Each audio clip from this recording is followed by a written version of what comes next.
Well, I personally don't think they're going to get 6 weeks of warning. I think maybe they might be lucky if they get 6 days of warning, and more than likely it'll be 2 days of warning.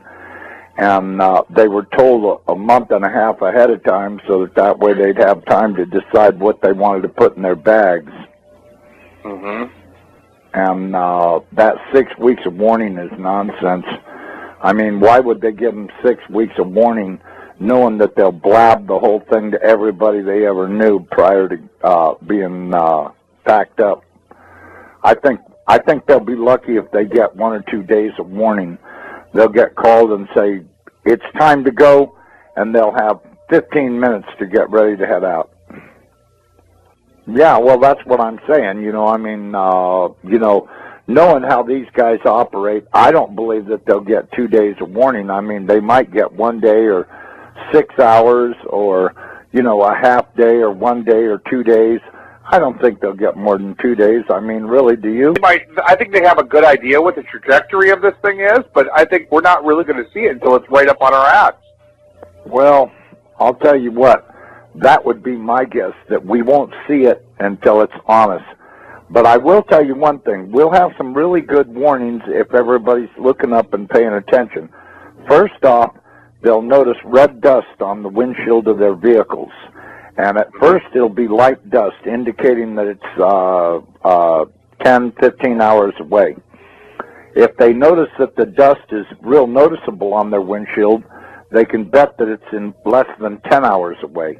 If they have heavy red dust on their windshields, it's only a matter of hours away, and they'd better immediately take cover because they're out of time. It's too late to decide to load this or that up.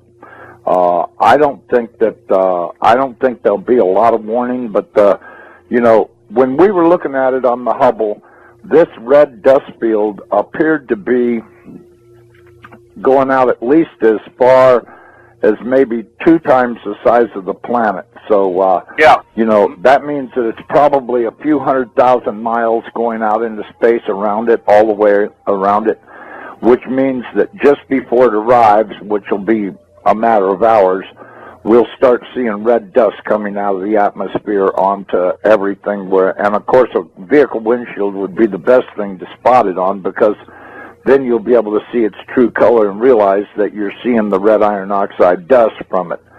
And that'll be probably between that and the earthquakes, and I think probably as it approaches, we'll start to hear the electromagnetic interference between it and us, maybe see bizarre events in the sky with the clouds, and maybe colors flashing around in the atmosphere. There'll probably be quite a variety of warnings that it's approaching and that it's within hours of passing.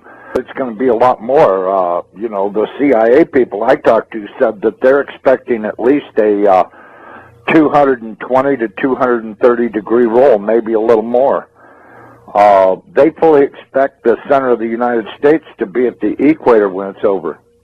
No. I'm saying 220 to 230. That's what they're guessing. But then again, you got to remember. That's still a pretty good clip. Yeah, well, this thing's going to go by and give us a spin, and that's where we're going to supposedly stop. They told me they ran 10,000 case scenarios on shifting the planet upside down. They did it 10,000 times on the Earth. They tried different locations to see what they'd come up with, and it averaged out at 220 to 230 degree roll. So, I think probably them knowing the trajectory isn't, I don't think that's a matter of question. I'm sure they know the trajectory. I'm sure they know the exact minute it's going to show up. I've heard a lot of stories that I would only tell you in private about this, because it's so far over the top, most people would go into immediate denial if they heard it. So, the most I can say is that they better be expecting at least a 180 to a 220 degree pole roll when this happens. And as far as that bulge around the center of the planet, I got news for everybody. This thing is going to do a very fast roll, and that water is going to go everywhere. The Lord warned you. The oceans will roar from pole to pole. Is there some part of that nobody understands?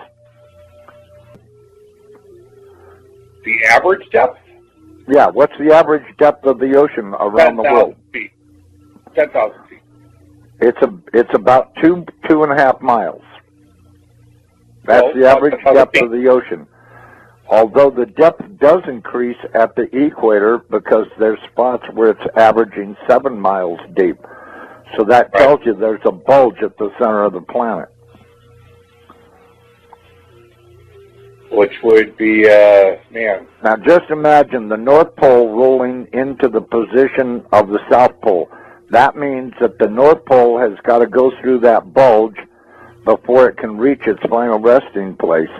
So we're going to have 7 miles of water doing some serious washing around on the land. So let me ask you this: if we did a 220-degree pole shift, would that be an instantaneous pole shift, or would that be a? No, it's going to be, as I understand, it's going to happen over the course of half an hour to an hour. And actually, they said 28 minutes. That's pretty instantaneous. That's pretty fast, yeah. That's pretty fast. We're going to probably see 400-mile-an-hour wind on the surface. We're going to see big-time water splashing around. We're going to see earthquakes that are so bad that it'll set off every volcano ridge on the entire planet. Every volcano ridge on the entire planet will be going off. The tectonic plates will be being jerked apart by probably miles apart, as the surface of the earth will be like a bowl of jello. It'll be flexing around so hard that every tectonic plate everywhere on the planet will open. The volcanoes will be shaken so hard that they'll start erupting.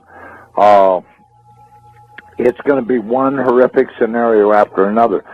You're looking at hell on earth here. This ain't going to be no joke. This is going to really eliminate a lot of people because either they didn't know about it or they didn't believe, or whatever the case may be. It's going to be a real shame for them because I'll tell you,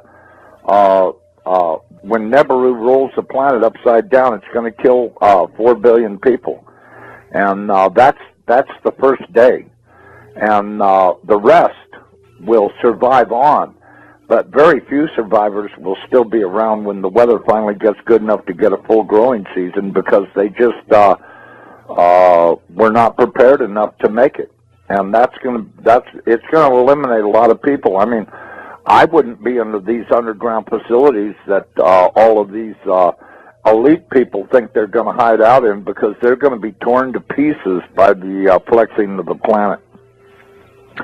I mean, the crust of this planet is going to really act up big time, and there won't be any survivors in those underground facilities. Well, I'll tell you what. I really don't think that the survivorship of this will be real high because of the denial. The level of denial in this country is obvious by Department of Homeland Security planning to fight everybody. The United States government has been terrorizing everybody around the world forever and ever. The churches are all in denial. I mean, the Chinese, they take babies and cook them up into stew and stuff. It's taken over this planet, and that's why I said about the churches being asleep. The churches have not protested this at all, and they're going to pay dear for having kept their mouths shut and been politically correct.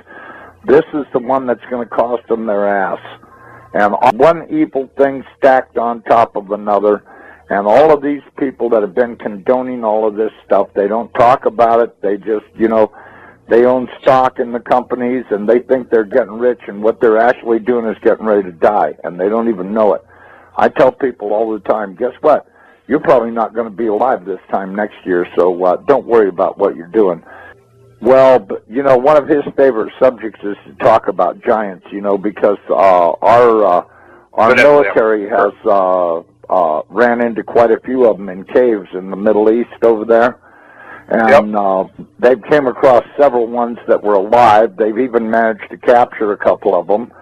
They've had to kill a few of them because these guys aren't little guys. Apparently they caught one recently that was, I don't know, I guess about 14 feet tall, and they had a hell of a time subduing him.